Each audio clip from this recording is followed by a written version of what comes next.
मैं हूं अशोक दास, आप देख रहे हैं दिल्ली दस्तक। मैं हूं झारखंड के देवघर में और अंबेडकर लाइब्रेरी एक है यहाँ पे, 4 मंजिली लाइब्रेरी है। और इस लाइब्रेरी का जिक्र इसलिए क्योंकि यह लाइब्रेरी कहीं ना कहीं अपने आप में एक इतिहास बना रही है, एक नई इबारत लिख रही है और एक नया मॉडल सेट कर रही है कि किस तरीके से एजुकेशन के ऊपर काम किया जा सकता है। तो जिस जगह हम लोग खड़े होकर बात कर रहे हैं, ये डॉक्टर अंबेडकर पुस्तकालय संचालन समिति एक संस्था है जो मिलकर एक लाइब्रेरी चलाती है। जिस आपने तस्वीरों में भी देखा लाइब्रेरी का जो हमने दिखाया, उसके संस्था के सदस्य हैं यहाँ पे, जिन लोगों ने इस लाइब्रेरी को फॉर्म किया, क्रिएट किया और तमाम काम कर रहे हैं, उनसे हम बात करते हैं। आप बताइए ये लाइब्रेरी कैसे बनाई, आप लोगों ने क्यों बनाई, अपना परिचय दीजिए। मैं इंजीनियर महेश प्रसाद लंकेश, कार्यकारी अध्यक्ष डॉक्टर अंबेडकर पुस्तकालय संचालन समिति देवघर जी। ये एक इसका बहुत बड़ी इतिहास है कि बाबा साहब का जो मूर्ति सामने दिखाई पड़ रही है कांस्य धातु की, वो 12 लाख की मूर्ति है। पहले छोटी सी मूर्ति थी जिसको बराबर तोड़ दिया लोग करते थे असामाजिक तत्वों के द्वारा।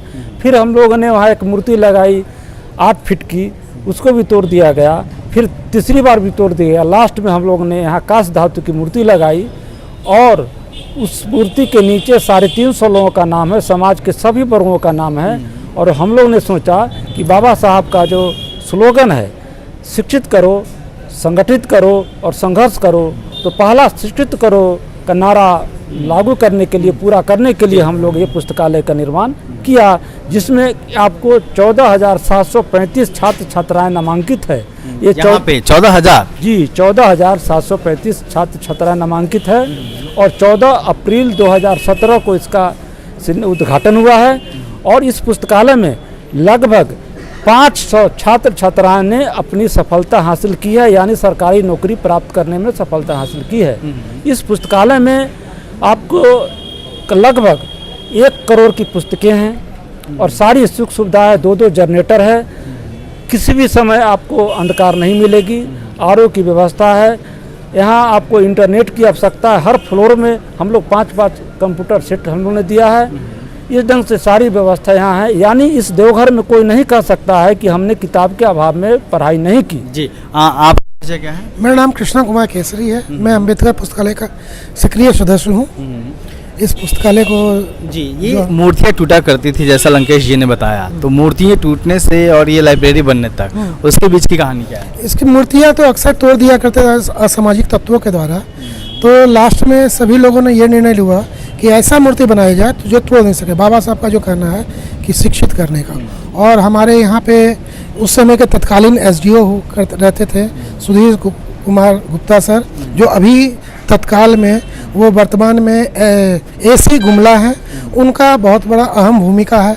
उन्होंने कुछ चैलेंज दिया था कि जब तक आप कुछ अमाउंट यहाँ नहीं जमा करेंगे तब तक मैं ये मूर्ति के लिए और भी सहायता नहीं कर पाऊँगा।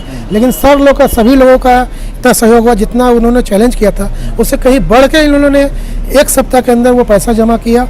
उन्हें भी उत्साह हुई कि भाई जब बाबा साहब का ये मूर्ति है, सिर्फ मूर्ति ही नहीं रहनी चाहिए, अब जो बाबा साहब का जो सही में है शिक्षित करो, इस पे हम लोग को फोकस करना। और ये कौन सी जगह है, इस जगह को क्या करते हैं? इस जगह जो है, ये पहले तो हम बरमसिया चौक मेन जगह पे है। यहाँ पे डीसी साहब रहते हैं, एसडीओ साहब, जज साहब, सारा कोई जितने भी पॉश एरिया यही है।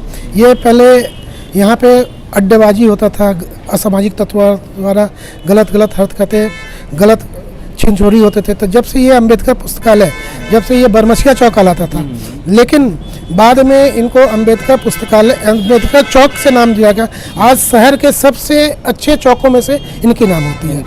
क्या क्या सुविधाएं देते हैं आप लोग यहाँ छात्रों के लिए? कितने छात्र दिन भर में आते हैं और कितने घंटे लाइब्रेरी खुली रहती है? मेरा परिचय भी दीजिए। मेरा नाम शशि भूषण कुमार, पुलिस अवर निरीक्षक तत्कालीन देवघर में थे और अभी हम चतरा में पदस्थापित हैं। 6 दिसंबर 2016 में इनके जो अग्रज जो है, बहुत बड़ा योगदान है महेश लंकेश जी का। उन्होंने मेरे पास में आया कि बाबा साहब का मूर्तियाँ टूटी हुई है और बंधी हुई है, तो क्या हम लोग ऐसे ही रहेंगे?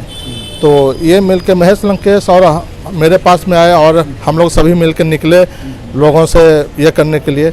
फिर ये धीरे धीरे मूर्ति का पैसा भी जमा हो गया। फिर थॉट हुआ कि नहीं, लाइब्रेरी चाहिए, और हम लोग लाइब्रेरी के लिए ये करना शुरू किए। तो कितने घंटे खुली रहती है, क्या सुविधा? ये 24 आवर खुली रहती है, और मेरा उद्देश्य था, खास करके पुलिस पदाधिकारी इसमें कम भाग लेते हैं, लेकिन मैं इंटरेस्टेड था कि गरीब बच्चे, हमारे गरीब बच्चे आखिर कहाँ पढ़ेंगे, स्कूल कॉलेज उनके पास में नहीं है। तो हम लोग डोनर भी हैं, जो बच्चे इस लाइब्रेरी में नहीं पढ़ सकते हैं, मंथली 200 रुपया नहीं दे सकते हैं, उसके लिए हम लोग कई बच्चों को गोद लिए हैं। उसका पैसा मैं स्वयं भरता हूं, और हमारे सारे मेंबर जो 19 मेंबर है, वो सारे मेंबर वैसे बच्चे को देते हैं। दलित दस्तक फिर से आ गया है लेकर अपना बहुजन कैलेंडर, 2023 का बहुजन कैलेंडर। इस बार के कैलेंडर में होगा बहुत कुछ खास। जानिए उन बहुजन स्थलों के बारे में जो महत्वपूर्ण हैं। बुकिंग करने के लिए दिए गए नंबर पर संपर्क करें या व्हाट्सएप करें। कितने घंटे की शिफ्ट हो? 2 घंटे आप बताएं एक छात्र को। और एक छात्र की शिफ्ट कितनी होती है, कोई बता हुआ कितने घंटे ही पढ़ेगा?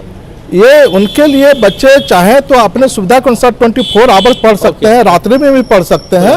हाँ, खुला हुआ है। और जी रोज कितने बच्चे आते हैं यहाँ पे? यहाँ परिचय दीजिए अपना। जी मेरा नाम अशोक कुमार है। मैं यहाँ BSNL में SDO हूँ देवघर में, और इस लाइब्रेरी में मैं संगठन सचिव हूँ। और लाइब्रेरी के फाउंडेशन से ही हम लोग अपना समय देते आए हैं, क्योंकि ऑफिस का एग्जॉस्ट के बाद अगर आधा 1 घंटा यहाँ आके हम लोग समय बिता लिए तो सारा थकान फिर हमारा दूर हो गया, और री एनर्जाइज होके फिर अपना। कितने बच्चे आते हैं रोज यहाँ पे? 1000 से ऊपर बच्चे रोज आते हैं। 400 से 500 लड़कियाँ आती हैं, जिनका हम लोगों ने शेड्यूल रखा है कि शाम में 7 साढ़े 7 बजे के बाद नीचे का तल्ला उनके लिए सुरक्षित दिन भर रहता है। लड़कियों के लिए आरक्षित है यहाँ पे कोई फ्लोर? लड़कियों के लिए ग्राउंड फ्लोर आरक्षित है, 7 बजे साढ़े 7 बजे शाम तक। जैसा जैसे गर्मी के दिन में 8 बजे तक, ठंडा के दिन में 7 बजे तक, उसके बाद ही लड़के लोग उसमें बैठ सकते हैं। और सबसे बड़ी बात है 24 आवर जो इस लाइब्रेरी का संचालन होता है, तो बहुत सारे लोग हैं जो किसी फर्म में काम कर रहे हैं, किसी मॉल में काम कर रहे हैं, या किसी नौकरी में हैं, जो वहाँ वो महसूस करते हैं कि हम अर्ध बेरोजगार हैं, सेटिस्फाइड नहीं हैं। उन लोगों के लिए विशेष रूप से इस लाइब्रेरी में है क्या 10 साढ़े 10 बजे तक वो बाहर खाना खा लें, फिर यहाँ चले आएँ, और अपना जो समय वो घर में बिताएंगे उस समय यहाँ पढ़ें। और अर्ली 4:30 5 बजे 6 बजे फिर लाइब्रेरी मॉर्निंग में खुलती है, उसमें वो फिर चले जाएं, फिर फ्रेश होकर अपना काम करें। उन लोगों के लिए विशेष रूप से यह लाइब्रेरी वरदान साबित हो रहा है। अच्छा, यहाँ पे किन किन लोगों का योगदान रहा जब बना? तो क्या सभी लोग साथ आए या फिर कुछ विशेष लोगों ने सहयोग किया? नहीं, परिचय दें आप। मैं राजकुमार बर्णवाल, डॉक्टर भीमराव अंबेडकर पुस्तकालय का एग्जीक्यूटिव मेंबर हूँ। और मैं बता दूं कि यहाँ शुरुआती दौर में जो मूर्ति को कुछ मैंने क्या कहते हैं, कुछ क्रिमिनल टाइप के लोग, आपराधिक किस्म के लोग जो तोड़ने का काम किए, इसी के कारण लोगों में एक मनसा जगी कि भीमराव अम्बेडकर की एक ऐसी कील गाड़ दी जाए। किन लोगों में? यहाँ के लोगों में जो है, सभी लोगों में, कि ये एक मिसाल कायम हो और भाईचारा भी कायम हो। उसी के तहत इसका नाम भी जो है आज अंबेडकर चौक पड़ा है। और इस पुस्तकालय को खड़ा करने में उस समय के तत्कालीन SDO सुधीर गुप्ता सर का जो है बहुत बड़ा योगदान रहा है। और ऐसा नहीं कि सारी जाति धर्म के लोगों ने इसमें जो है सहयोग दिया। जी जी, आप बताएं आपका परिचय। नंदलाल पंडित शिक्षक के पद पर कार्यरत हैं और अंबेडकर पुस्तकालय संचालन समिति के मीडिया प्रभारी हैं। सर्वप्रथम 14 अप्रैल 2017 से संचालित है और समाज के सभी वर्गों के सहयोग से संचालित है। कोई ये नहीं कह सकते कि खास वर्गों के लिए है, ये समाज के सभी वर्गों के द्वारा ये सहयोग किया गया है। और हम लोगों ने संकल्प करने देखा था समाज ऐसा, और हम लोगों ने एक संकल्प लिया था कि जो असामाजिक तत्वों के द्वारा बाबा साहब की मूर्तियां को तोड़ा करते थे, उनका जवाब हम लोग कलम की ताकत से देंगे। और बाबा साहब ने कहा था कि कलम की ताकत दुनिया के हर ताकत से बड़ी है, इसका जवाब हम लोग कलम की ताकत से दिए। और असामाजिक तत्वों के द्वारा जो तोड़ा गया है उसको हम लोग ठोस जवाब देने का काम किया है कि तुम तोड़ते रहो, हम लोग इसका प्रचार प्रसार शिक्षा के रूपी तलवार करते रहेंगे। बाबा साहब ने कहा था शिक्षा वो सिरनी का दूध है जो पिएगा सो दहाड़ेगा। हम लोगों ने शिक्षा रूपी तलवार को पिलाने का काम किया और यहाँ के युवा में कोई भी बच्चा गरीब नहीं रहेंगे, कोई बच्चा अशिक्षित नहीं रहेंगे, कोई ये बच्चा नहीं कह पाएंगे कि हम पैसे के अभाव में नहीं पढ़ पाएंगे। 24 घंटा हम लोग संचालित रहता है, पैसे के अभाव में कोई ये नहीं कह सकता कि हम पढ़ाई नहीं कर पा रहे हैं। समाज के सभी वर्गों का संचालित है। जी, बहुत शुक्रिया। सर, ये पहली मंजिल से लेके और ये जो चौथी मंजिल तक बना ये पुस्तकालय है, तो एक बार में तो बना नहीं है ना, तो वो कैसे इसका विकास हुआ? जैसे 4 मंजिल आप लोगों ने बनाए। शुरुआत में अपना परिचय दीजिए। हाँ, मेरा नाम कन्हैया राम हुआ। हम वन विभाग में पदाधिकारी हैं, फॉरेस्ट रेंज अफसर। यहाँ पर मेरी पोस्टिंग थी, तो स्टार्टिंग में इसके 2008 में इसका शुरुआत किया गया। 2008 में शुरुआत किया गया, तो इसको चंदा के अनुदान के पहले तो ऐसी बात थी कि लाइब्रेरी निर्माण के लिए प्रक्रिया शुरू थी। तो हम ज्वाइन करने के बाद इसमें शुरुआत हुआ कि कैसे कैसे इसका आगे बढ़ाया जाए। तो घर घर चंदा वसूल करके इसका शिलान्यास हम लोगों ने किया और 2 लाख रुपया दिए यहाँ के विधायक साहब कामेश्वर दास जी।